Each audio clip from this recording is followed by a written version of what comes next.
T shirt भी तो देना है सही बताने के लिए। एल साइज ये लो, देखो टी शर्ट मिलेगा जवाब दोगे तो। आपने पढ़ के खोल लो, कोई पढ़ सकता है तो पढ़ के बता दो। प्रेडनिसोलोन एससीक्यू, एक ही टी शर्ट मिलेगा वैसे। तो प्रेडनिसोलोन क्या है? स्टेरॉइड है ना। तो कई पेशेंट्स को हमेशा देना ही पड़ता है, उसके बिना उनकी बीमारी हम कंट्रोल नहीं कर पाते हैं।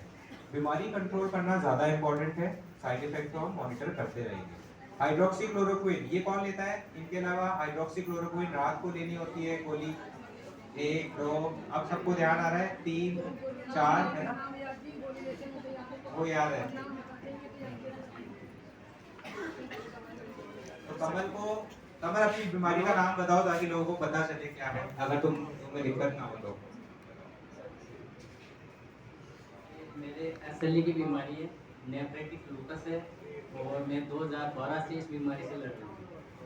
लेकिन 2012 से लड़ाई कर रहा है, हारा नहीं है ना। एसएलई नाम है, लूपस भी बोलते हैं इसको, है ना। इसमें चेहरे पे कई लोगों को चक्कर आते हैं लाल लाल, और किसको है लूपस? क्या नाम पता है लूपस नाम से किसको है बीमारी? नहीं? तो आज नाम भी याद करने हैं। आज जब हमसे दवा लिखवाओगे तो अपनी बीमारी का नाम हमसे पूछ के जाना सब लोग, वो नाम याद रखना है, और एटलीस्ट 1 या 2 दवा क्या लेते हैं वो याद रखना है। और कोई दवा इसके अलावा? हाँ, विटामिन और कैल्शियम ये सबका फेवरेट है। कैल्शियम नहीं लिखेंगे। और वो ट्यूब भी तो लेते हो, ट्यूब सबकी फेवरेट है पूरे शरीर में लगाने के लिए। कितने लोग लगाते हैं पूरे शरीर में वो ट्यूब? 1 2 3 4 5। क्या होता है उस ट्यूब से? अच्छा लगता है बहुत।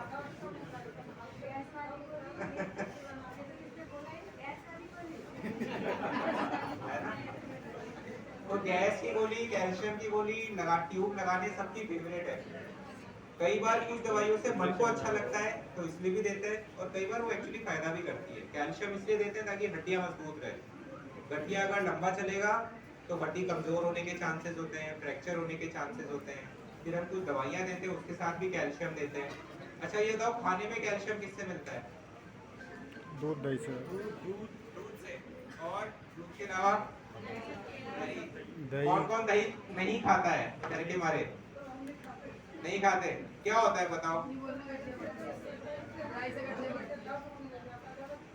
ये जब से आपको पता लगा है तब से बढ़ रहा है या सच में बढ़ रहा था? जब से पता लगा है, क्योंकि दिमाग में भी तो बैठ गया ना। दही डालते ही ऐसा लगेगा कि हाँ यहाँ कुछ हुआ है। कितनों को दही से कोई प्रॉब्लम नहीं है? हाथ खड़े करो। देखो ज्यादातर लोगों को प्रॉब्लम नहीं है दही से।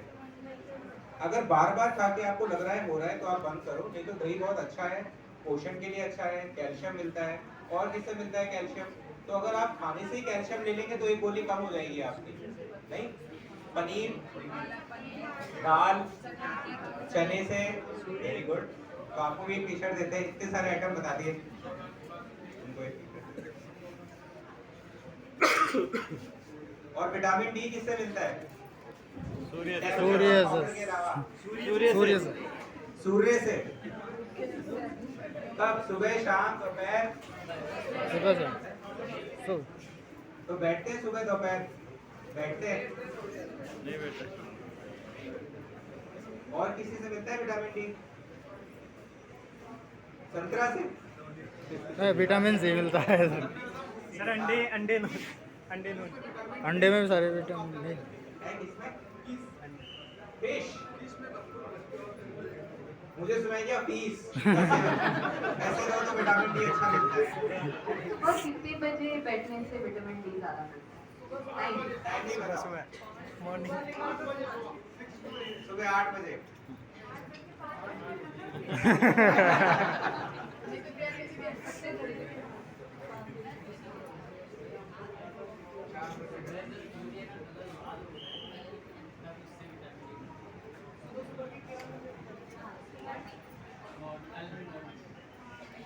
कौन कौन जल्दी उठता है 5 बजे?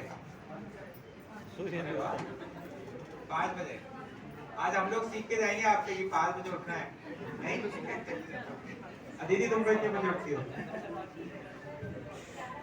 7 o'clock। सूर्य तो महाराज डॉक्टर अदिति तो 7 o'clock उठती है, उनको तो धूप मिलती नहीं है, उनका भी चेकअप करवाना पड़ेगा नहीं। दिन तो तो 7 डॉक्टर बजे अदिति होता है। आज थोड़ा रिसर्च के बारे में बताएंगे आपको, क्यों रिसर्च जरूरी है। बाहर तो क्या होता है, जब हम बाहर गए थे ट्रेनिंग के लिए, कुछ पेशेंट पूछते थे कोई रिसर्च चल रही तो हमें बता दीजिए, हम हिस्सा ले लेंगे, क्योंकि आप लोग से बहुत कुछ सीखने को भी मिलता है ना। तो थोड़ा रिसर्च के बारे में सीखते हैं, फिर बाकी अपनी दवाइयाँ याद करो, फिर से पूछेंगे दवाइयों के बारे में। नमस्ते। हम जानेंगे रिसर्च के बारे में, जिसको कहते हैं शोध अध्ययन। तो इसे क्यों करना चाहिए, रिसर्च क्यों होना चाहिए। जैसे कि हम जानते हैं कि मेडिकल फील्ड में रोज एडवांसेस होते हैं, नई नई दवाइयाँ आती रहती है, नया नया शोध हो करके नए दवाइयों के ज़रिए हमेशा ये कोशिश रहती है कि बीमारी को ज़्यादा से ज़्यादा कंट्रोल करके और साइड इफ़ेक्ट्स जो है कम से कम रखना है। ऐसी दवाइयों का शोध की कोशिश रहती है हमेशा। तो इसके लिए जो है पेशेंट्स को हमेशा पार्टिसिपेट करना चाहिए रिसर्च में। रिसर्च में जब हम हज़ारों पेशेंट्स को देखते हैं और उनकी जांच करते हैं, उनके डिजीज़ का प्रोग्रेस देखते हैं, उतार चढ़ाव देखते हैं, उनके लक्षण देखते हैं, तो ये सब चीज़ों को अध्ययन करते हुए हम दवाइयों के बदलाव या ट्रीटमेंट की गाइडलाइंस के लिए हमें इसके बारे में इससे हमें मार्गदर्शन मिलता है। तो और इसमें जो है पेशेंट का आइडेंटिटी, आपका जो मतलब आपके बारे में कहीं पता नहीं चलता है, ये कहीं रिवील नहीं होती है, तो इससे आपको किसी भी प्रकार की हानि नहीं है। तो रिसर्च में पार्टिसिपेट करने से आपको फायदा ही है, तो ज़्यादा से ज़्यादा पार्टिसिपेट करना चाहिए रिसर्च में। ये कहना चाहूँगी रिसर्च के बारे में।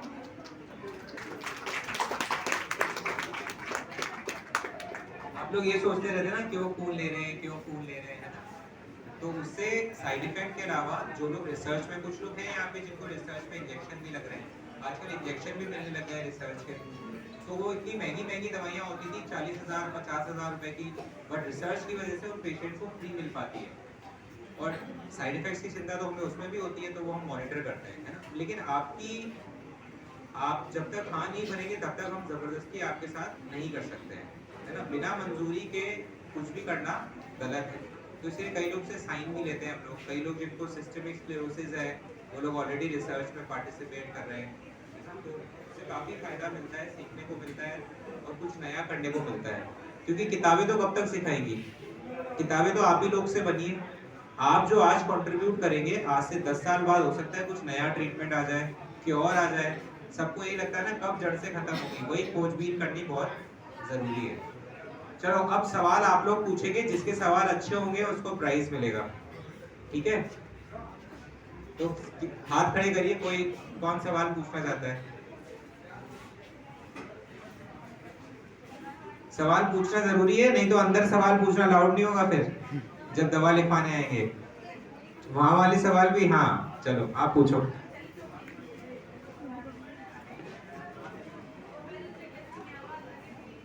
नमस्ते, मैं पूछना चाहती हूँ ये बीमारी जड़ से कैसे खत्म होती है।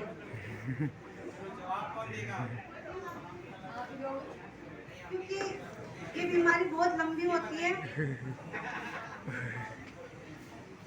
ये जड़ से बीमारी कैसे खत्म होगी, ऐसे खत्म होगी कि एक तो सुबह 5 बजे खड़े हो गए और सुबह सबसे पहले सूरज हमें ना जगाए, सूरज को हम जगाएं। जब ये बीमारी खत्म होगी, क्या कि आजकल के लोगों ने सोना तो ज़्यादा ले रखा है, तो बीमारियों का घर तो बनेगा ही बनेगा। तो आपको जल्दी उठो तो बीमारियों से छुटकारा मिलेगा। मैं पिछले 20 साल से 5 बजे उठती हूँ सुबह। मेरे ससुराल में नियम है कि मैं सुबह 5 बजे उठ के हमें चाय देनी है, तो इसलिए मैं उठती हूँ। फिर नमाज़ी पढ़नी होती है, पानी भरना होता है, बच्चों का टिफिन तैयार करना पड़ता है। मेरी बीमारी को 7 साल हो गए सर, और मैं 7 साल से पिछले 5 साल से अनुराधा मैडम की दवाइयाँ खा रही हूँ। इस बीच में मैंने 3 साल का गैप लिया था।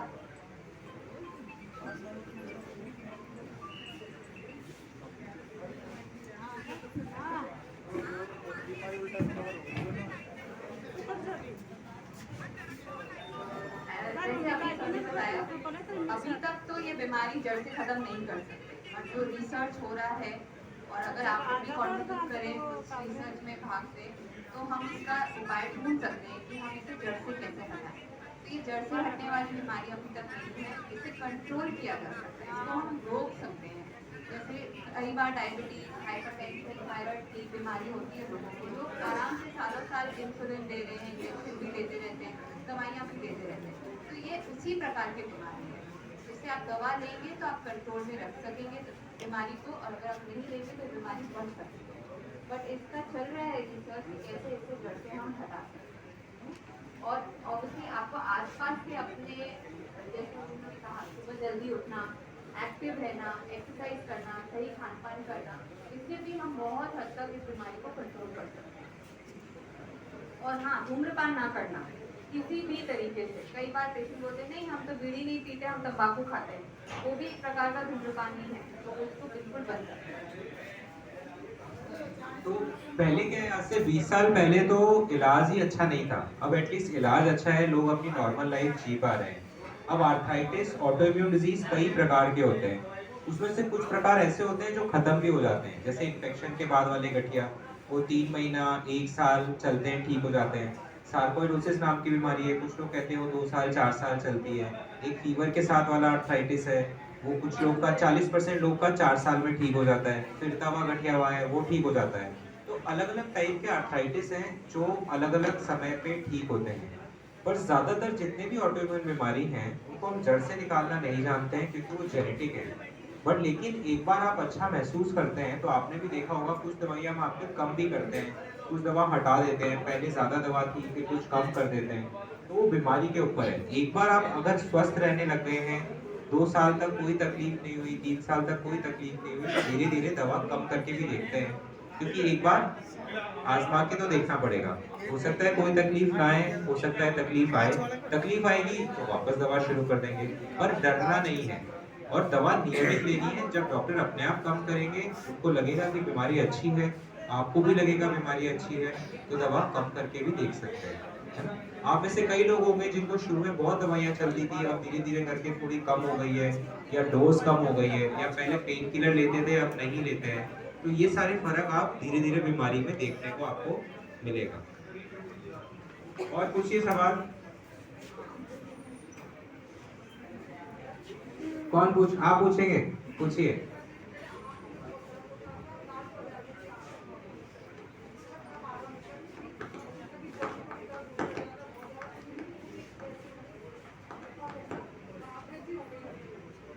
अभी जब गांठें सी हो गई पैर पे थोड़ी थोड़ी, तो मैं ऐसे सोचती हूँ कि ना ये बार बार ऐसे कैसे हो जाता है।